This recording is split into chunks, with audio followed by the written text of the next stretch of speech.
Which former Sooner would you want to put on this year's team? And did Oklahoma create some tailgating controversy? We'll talk about that on today's episode of Locked On Sooners. You are Locked On Sooners, your daily podcast on the Oklahoma Sooners, part of the Locked On Podcast Network, your team every day.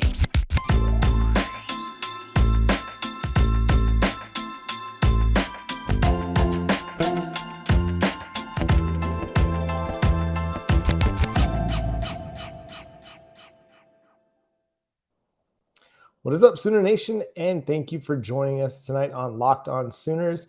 Today's episode is brought to you by LinkedIn. They're the official college football recruiting sponsor across the Locked On College Network. LinkedIn Jobs helps you find the candidates you want to talk to faster. Post your job for free at linkedin.com/lockedoncollege. My name is John Williams. You can follow me on Twitter at John9Williams. You can read my work covering the Oklahoma Sooners over at thesoonerswire.com. And Josh is here, as he is every day. You can hear him Monday through Friday from 9 to noon on 94.7 The Ref in Norman. You can also follow him on Twitter at JoshOnRef. And hey, if you got some Iowa Hawkeyes curiosities, make sure you go check out Hawkeyes Wire as well. And even if you don't, go help our man out and just scroll through some stuff. It's always fun. But we're going to have a great show tonight. We've got a great guest joining us tonight. He, of Locked On Knicks fame, a guy who got some family ties, a little OU DNA. We got Gavin Schall joining us from Locked On Knicks. What's up, Gavin? Hey, what's up, guys? John, I've been begging you to come on this podcast for what feels like a year. I'm so happy to finally be here. It's an honor. Thanks for having me. Yeah, man, we're excited. So just first of all, just kind of tell us, like, what's your connection? How do you have these family ties to OU? You're a Knicks guy. You're from New York. So what happened there? Yeah, so my dad grew up in Manhattan and then went to high school at a place called Hewlett, which is on Long Island. And this was in the late 1960s. And it was a predominantly Jewish town, Long Island, New York. And there's weirdly a pipeline from there to Oklahoma. Like he ended up going with like 5 or 6 of his classmates actually to Oklahoma. I don't know why that existed, but it existed. And he was a huge football fan his whole life. So and he had Steve Owens while he was there. So that was kind of a good motivator. So it was kind of like weirdly like since birth for me, which I went to Arizona State and got a lot of flack because I openly said I would root for OU over ASU in any, not that it would be much of a game, but in any context. So that was sort of my story with it. So what was that like growing up, obviously out east, but as someone that had strong Oklahoma ties? Yeah, it was cool. I mean, that was always what I was most passionate about. I always tried to explain it to people, like as much as I love the NBA, love the NFL. Like there's nothing like college football where, especially for, I mean, you guys know it, like a school like Oklahoma, you lose one game, your season could be over that quickly, especially like when there were only 2 teams made the championship game. There was no playoff. Like it was just the BCS every single year. So it was cool getting to grow up from afar. A highlight for me, even though it was a loss. The only game I've ever been to, like we bought tickets like a year out because I just wanted to go, was OU Notre Dame in 2012. I mean, great, outside the result, like incredible game to go to. I think at the time it was the most attended game in OU history. Was painful watching Landry Jones just struggle against that Notre Dame defense. Tony Jefferson had like a scoop and score that got called back, which just sucked. And then right as we got out to tie it back into the NBA, everyone was looking at their phones. They just found out James Harden got traded to the Rockets. So it was probably the single worst time to be in the state of Oklahoma. But for me, like a once in a lifetime experience. Watching from afar, I think all-time favorite game, that 2008 Texas Tech game, the jump around game. So I had a lot of, even though I was a few thousand miles away, a lot of times like screaming, cheering, crying, all that stuff in my living room. So it was a cool experience. So did you catch a lot of flack from, your friends up in New York who are probably got Big Ten, former Big East ties? You know what? Just no one cared that much about college football. People would like root against Oklahoma out of spite because I was so openly passionate about it. But like, there just wasn't like a lot of interest. And just because obviously there's no, at least in the New York area, there's not really like a team of interest. That Notre Dame game that you were talking about, we're sneaking up now on the 10-year anniversary of that game, of that night. And actually, it's funny you bring that up because we spent a decent amount of time on the radio side talking about that game today because the Manti Te'o documentary just dropped on Netflix. And so that got people thinking and talking about that night, that game versus Notre Dame when they came down here to Gaylord Family Oklahoma Memorial Stadium. And like you said, I mean, kind of even beyond the game itself, what stole the life of the party was the James Harden news that night. It's just wild that has been now 1 decade ago. That's absolutely crazy. What are some of your other favorite Sooner memories that you remember outside of obviously the jump around game, maybe here in recent memory? I mean, just Baker's senior year. I mean, I'm sure you guys have probably talked about on this podcast. I think that team was more than capable of winning a national championship, and it's obviously like you wouldn't have kept Brent forever, but it's painful to think about a world where he could have still been the defensive coordinator on that team. And the thing is, like, you didn't need a top 10 defense to win a championship that year. I mean, you look at the NFL talent on the offensive side and how all those guys are doing now between Baker, Orlando Brown, Mark Andrews, CeeDee Lamb, Marquise Brown, on and on and on and on. I mean, they were just absolutely loaded. And even with that defense being as poor as it was, I mean, they were like 1-2 plays away from winning that Georgia game. And my big take that year was that I think OU's defense was so bad, Bama never would have went to Tua in a national championship game, and OU would have had a great chance to beat future Sooners quarterback Jalen Hurts there. So that was both my favorite year just because of how fun Baker was, and also I'm still kind of heartbroken over it. Yeah, that'd be the great what if episode if there was ever such on the Oklahoma Sooners. It's what if that's a Marvel tie-in. Sorry for non-Marvel fans. But so Gavin, just quick takeaways. Brent Venables, new head coach, a big change in just kind of identity and culture of this team. Kind of what do you think of Brent Venables, and how do you think the 2022 season is going to pan out? Yeah, obviously I'm not on the ground like you guys, but I read about this team like voraciously, probably even, at least as much as the Knicks, which I'm not sure if I should admit on air. But my takeaway is that it was the way there's this writer for the Football Brainiacs named Charlie, like a site I read a lot, and he refers to it as a necessary disaster. And I would stick with that. I think it was a necessary disaster for Lincoln Riley to get out. You hear about all the guys like Marvin Mims, Theo Weiss, who would have been out of this program one way or another. And again, not inside the room, but it seems like the way strength and conditioning was going under Benny Wiley was pretty untenable. And you could just see it. I mean, the teams that just had no business being on the field with OU from a physical perspective, like we're giving them, like, I mean, Tulane last year, like, honestly, probably should have beaten Oklahoma, which is crazy when you look at the two schools. And that happened over and over and over again. And for as brilliant as Lincoln Riley is, and I think, like, look, it's like there are people rightfully who are saying like OU made the playoffs 4 years in a row. They had this string of insane offensive talent. And it's like, we can't take for granted that that's going to continue under Brent Venables, especially at the quarterback position. Like you literally can't top what Lincoln Riley did at the quarterback position. But the overall direction of the program, I honestly think it was kind of covered up by some of that quarterback play, was on a downturn. And I just didn't see national championship caliber physicality and line play.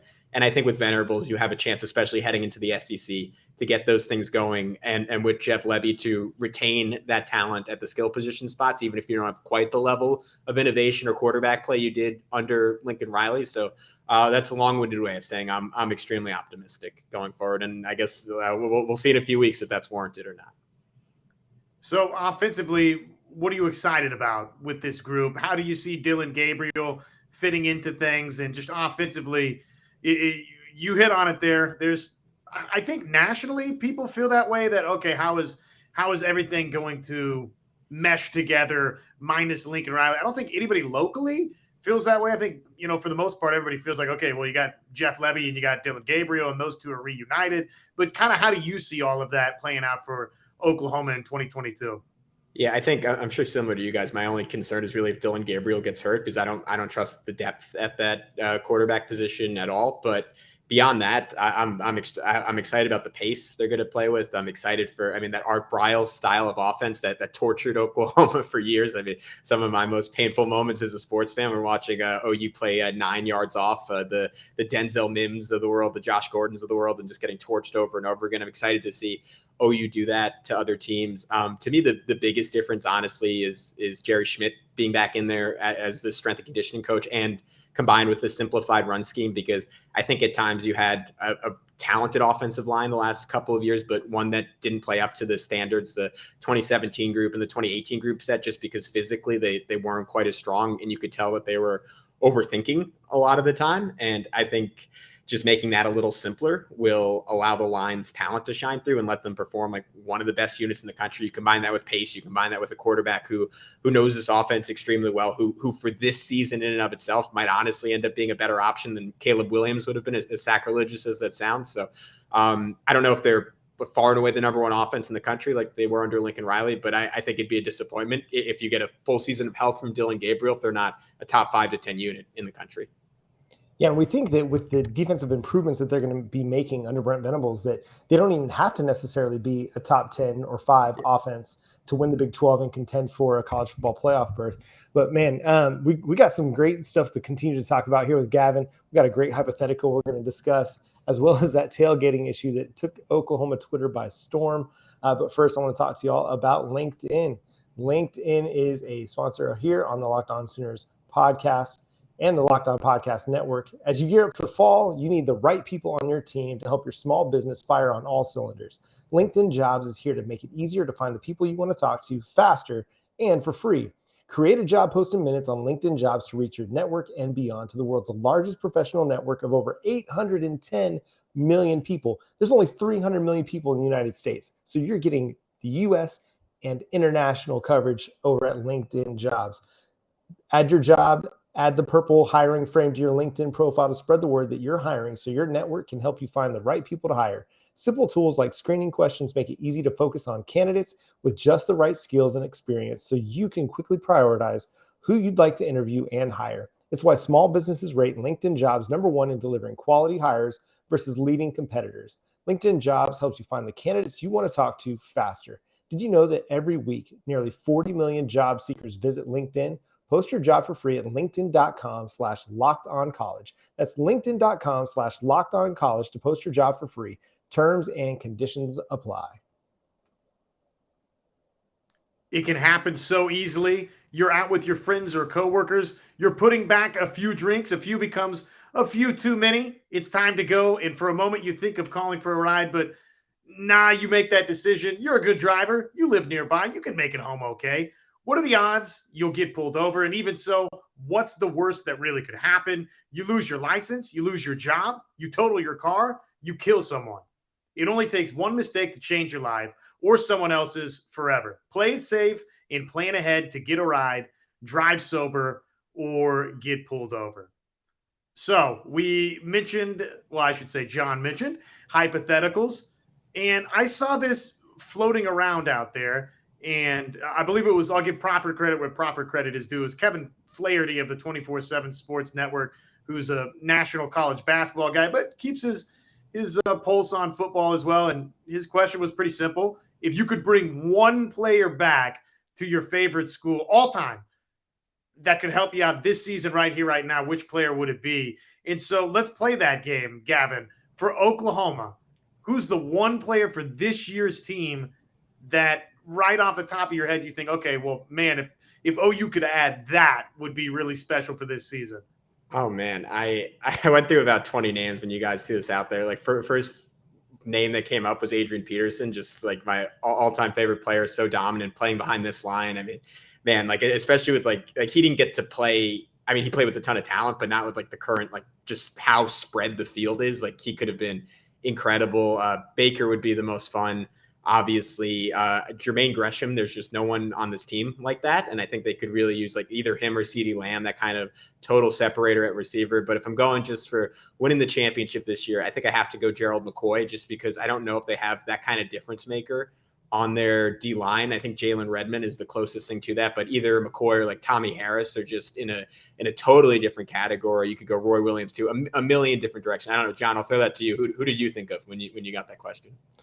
I thought kind of the same way you did, but I'll go a different direction to just mix it up. I'm going to go with Trent Williams. Like right now, one of the best players in the NFL. I mean, he was #2 on Touchdown Wire's top 101 players in the NFL this year, arguably the best offensive lineman in football. You throw him out there at left or right tackle, and it creates a dominant side of your offensive line for whoever you have in the running game behind you.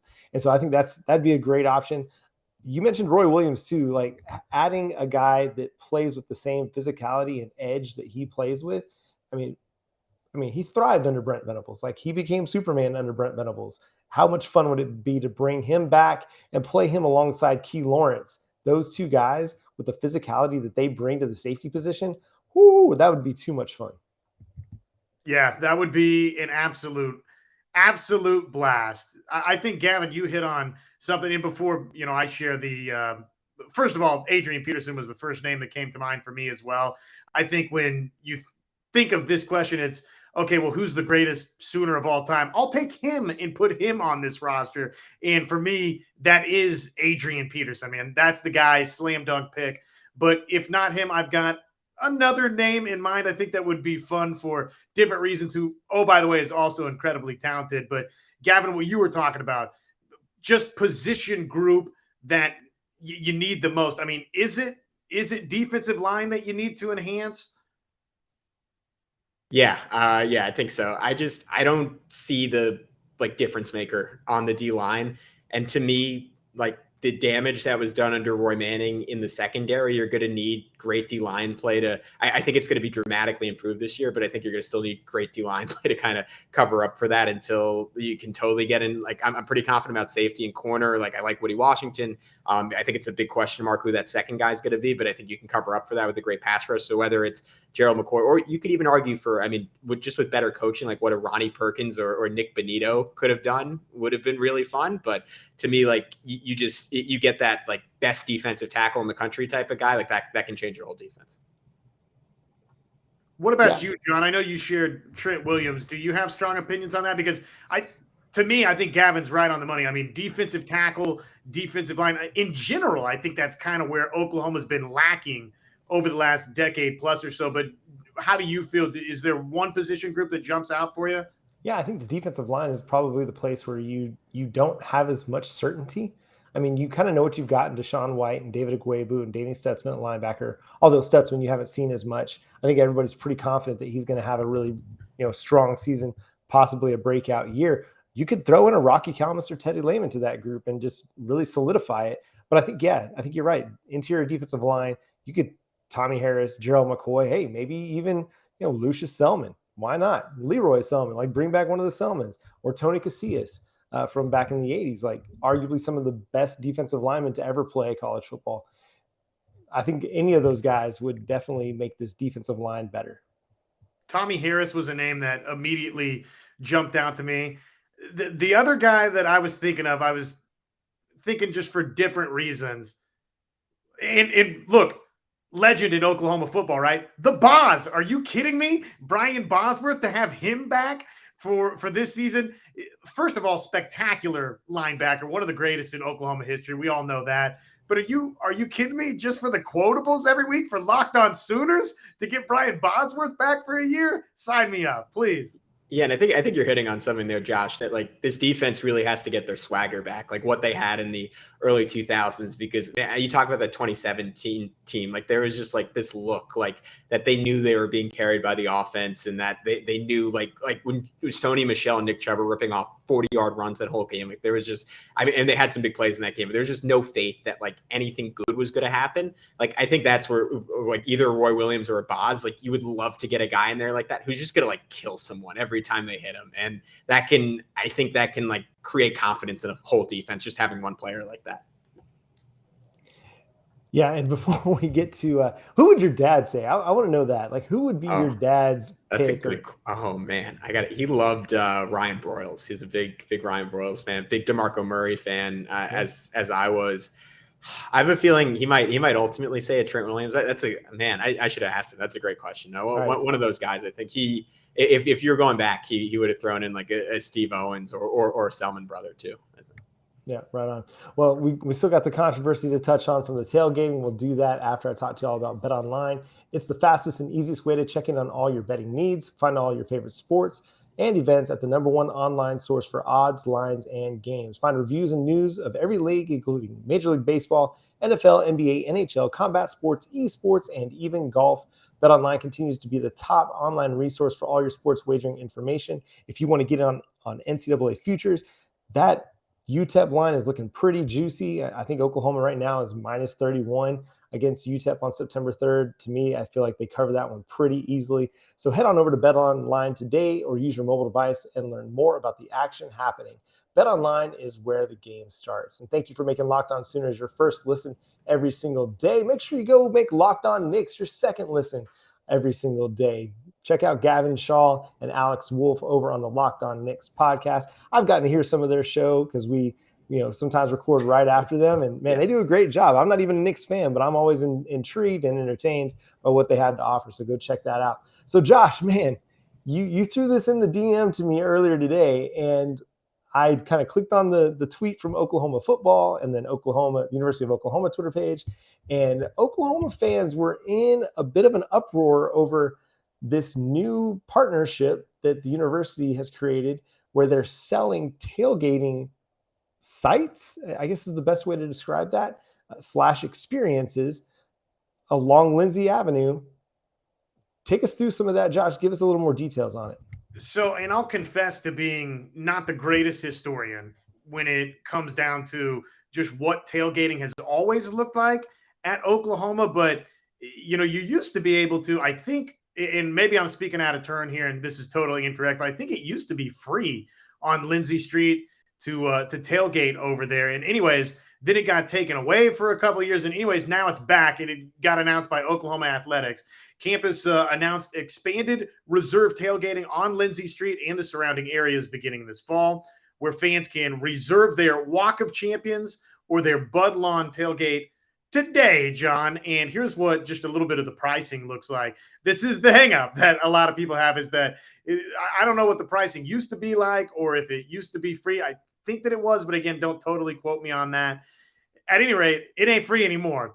And for up to 10 guests, the cost of that would be $475 all the way up to 40 guests for your reserve space of $2,100. I believe those are for the season prices. So there were a lot of Oklahoma fans that, let's just say, were not particularly pleased that the tailgating looks like this.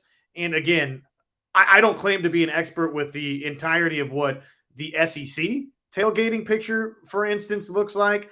But I know that there were a lot of Oklahoma fans that were not particularly happy about the way that this played out, which, I mean, to me, it's, if you're Oklahoma, don't you, if you can, I mean, like, I know there's going to be some upset fans at this, but don't you try and make money when you can try and make money on a tailgating opportunity, John?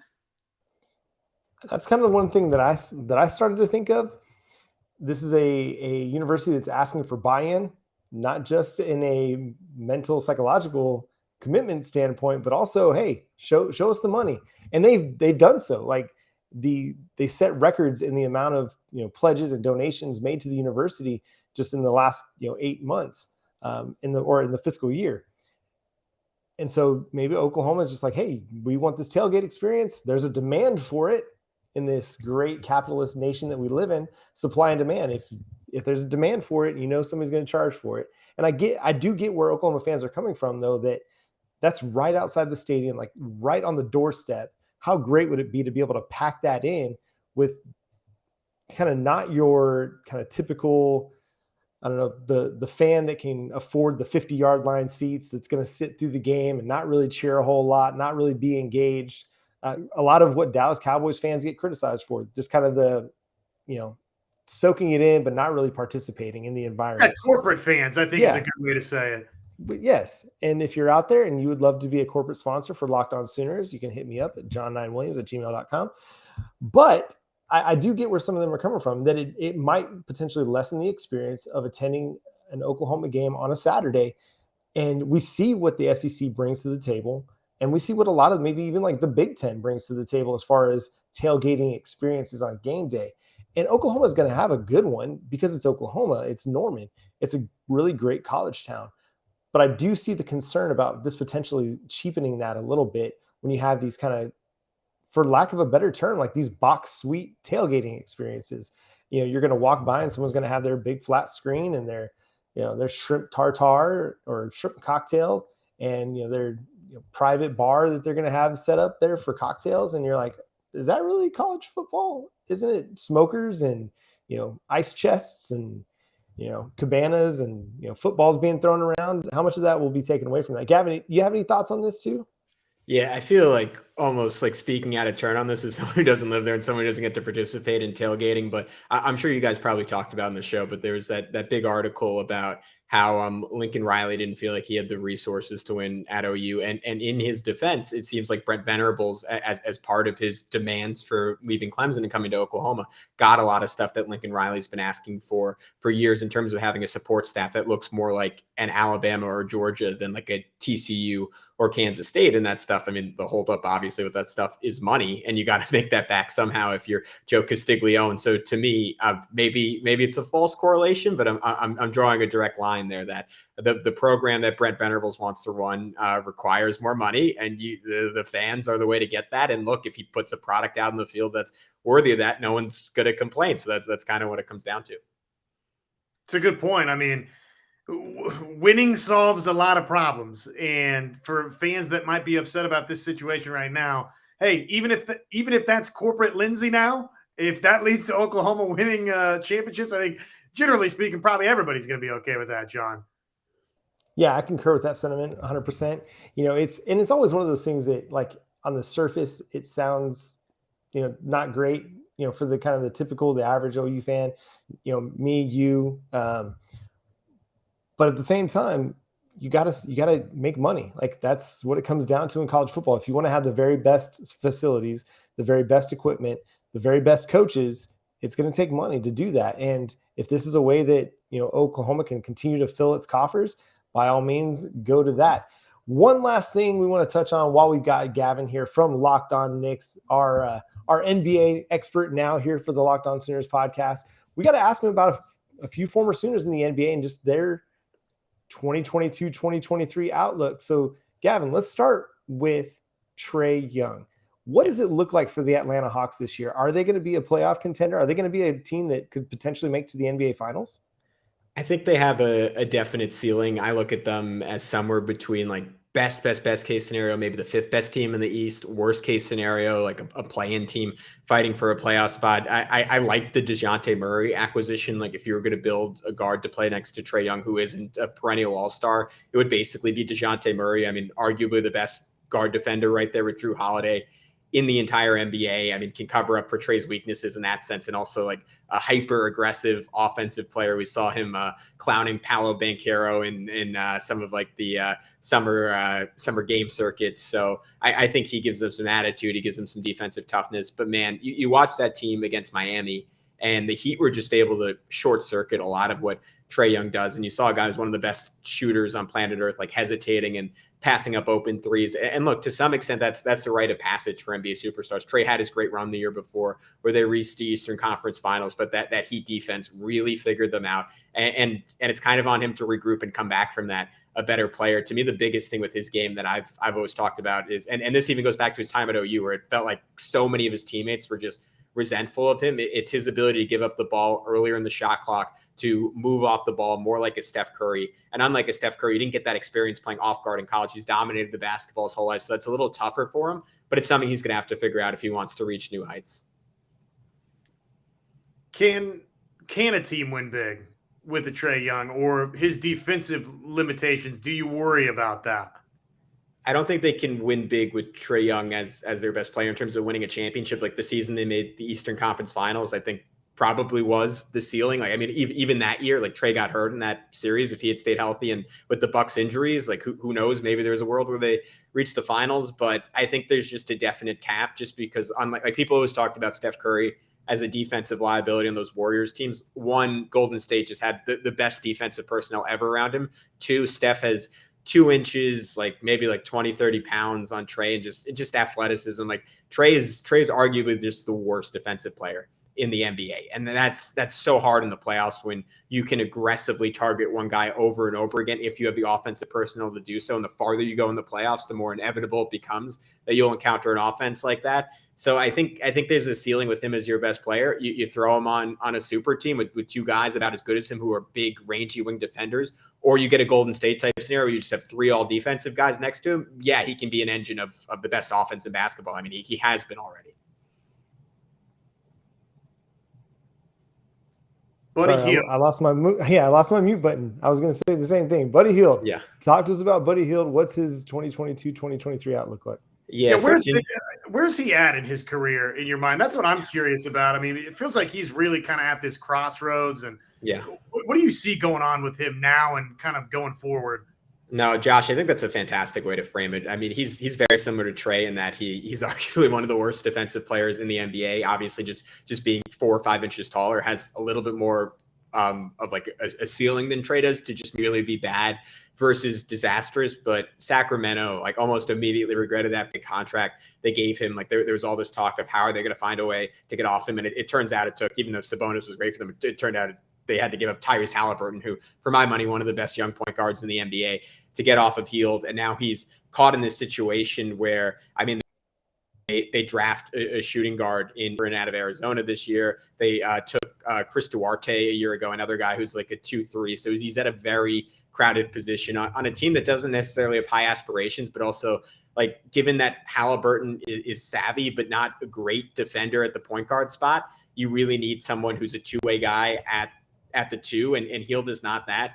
To me, his best case scenario is sort of a JJ Redick type of career where he catches on with a really good team and plays a little bit more of a niche role, because I think people don't necessarily recognize this all the time, but you look at his combination of volume and accuracy, like outside of Steph Curry and Klay Thompson, is relatively unprecedented in NBA history. He is one of the 10 to 12 best shooters on planet Earth. So he finds the right team similar to Trae that can cover up his defensive limitations, give him the right role, even if that's coming off the bench. I think he could have a very memorable playoff run, which he's been robbed of throughout his career playing in Sacramento and now in Indiana. But I don't think his future is with the Pacers ultimately. So what about Austin Reaves? Had a pretty solid rookie year. I mean, he didn't play a ton early, but down the stretch got a lot more minutes. What did you think of his game last year? It's fascinating because he's almost the opposite of Trae and Buddy, where I don't think there were a lot of questions about what he did as a defensive guy. Like teams went at him pretty relentlessly because he's like a scrawny, like, white rookie out of Oklahoma who was undrafted. But he held his own pretty well. Like, the dude is just, I mean, you guys know better than I do, just super duper tough. The thing with him is I felt this way at OU too. I kept waiting for a shot to come around because when he came in from Wichita State, you were like, oh, you're getting just one of the best shooters in the country. And he became a star at Oklahoma. He exceeded those expectations, but it wasn't because he was this elite 3-point shooter. It's because every other part of his game was so good. So I playing off of LeBron, he needs to be a 37% 3-point shooter, I think, at a minimum, to have a very long NBA career. But if he's that, given that, like, he can't attack a closeout, he has a mid-range game, he is very tough around the rim, he is solid defensively, like, he, like, similar to Buddy, but in a different way, I think he could be one of those guys that's always like a 6th, 7th, 8th guy on a title team, if everything goes perfect for him. Okay, so before we get you out of here, this is shifting away from the NBA and segueing right back into college football to say adios. What's your prediction? I mean, come on, what's happening for Oklahoma in this regular season? Yeah, I'm gonna say 10-2. Maybe that almost feels a little bit conservative. I don't know if you guys feel the same way, but you look at the schedule. There's not a team that should beat Oklahoma this year. Like, you get Baylor and Oklahoma State at home. I don't think either of those teams are going to be as good as they were last year. Texas, obviously, they have the talent every year, but that quarterback position is looking, despite the addition of Quinn Ewers, very iffy. Just two pretty significant season-ending injuries for them. And then, I don't know, I'm not worried about Nebraska. TCU, I think, offensively could be fantastic. I don't know about their defense after losing Gary Patterson. Like, I just don't see a team that should beat Oklahoma. So it almost feels aggressive predicting 2 losses, but I've been burned so much in the past with high expectations for Oklahoma teams. And them, for whatever reason, like 2017 aside, never really hitting them. So I'm giving a conservative 2 losses. Like, you put a gun to my head, I'd say 1 loss is probably like the most realistic scenario for this team. And then I don't think they have the guns yet to compete in a playoff game against Alabama or Ohio State. I think just because of who Venables is and, like, what he brings from Clemson and being in so many of those games, I don't see them getting blown out playing a team like that. But if they get there, I just don't think they have the weapons yet. I think they're a couple years away. I'm sure you guys saw, like, that ESPN poll today that had the top 100 players in the country, and OU only had 2 guys in there. Mims was like in the 60s, and Dylan Gabriel was in the 70s. You look at NFL draft rankings, like, OU is maybe 1 guy who could go in the first round. Like, there's a lot of really, really good players in this team. They just need to add some of those transcendent talents that led the Lincoln Riley teams to those great heights. Yeah, and I think there's a lot of people in the OU fan base that kind of feel similarly. Yeah. 2 losses wouldn't surprise a lot of people. I think a lot of people are thinking 1 loss. It just seems to be kind of the trend. And I think like you, most people look at the schedule and they're like, okay, Oklahoma could run the table and they could go undefeated through the regular season in the Big 12 championship game. So you're not alone kind of in your assessment of the Oklahoma Sooners heading into the 2022 season. Gavin, man, it's been a blast having you on the show tonight. It's been so much fun. We're going to have you back during the season, especially for some of our weekly picks. You'll help us pick the Big 12 games, stuff like that. But y'all make sure you go check out Locked On Knicks. For all your Knicks fans, go listen to Gavin and his partner, Alex Wolf, over on that show. Gavin, tell them where to find you on Twitter. Yeah, you can check us out at Locked On Knicks. My personal account, I need to get it back. It got hacked a year ago, but check us out there. I'm also I do play-by-play broadcasting. Got some high school football. I actually have a Bergen Catholic out of New Jersey who has a Texas commit inside your Mitchell. So if we need an enemy report at any point, I can provide that. You can check that out over at Flow Sports. But guys, thanks so much. I mean, this is the most fun I've had doing a podcast in a long time. So I really, really appreciate you guys having me on. Yeah, man. Well, we'll definitely bring you back on during the season. Hey, we might have to have your dad Zoom in as well. He would love it. get some more perspective. But thanks so much for taking the time to be with us here on today's episode of Locked On Sooners. Make sure you all subscribe to the show wherever you get your podcasts. We're free and available on all platforms. Also, subscribe to the show over on YouTube. We're like 70 subscribers away from 2,500. That's our goal for the start of the 2022 college football season. So right on the doorstep. Help us get there. Hit the subscribe button. Hit the notification bell to let you know when new episodes drop. But for Gavin, for Josh, I'm John. We'll catch you next time. Boomer Sooner.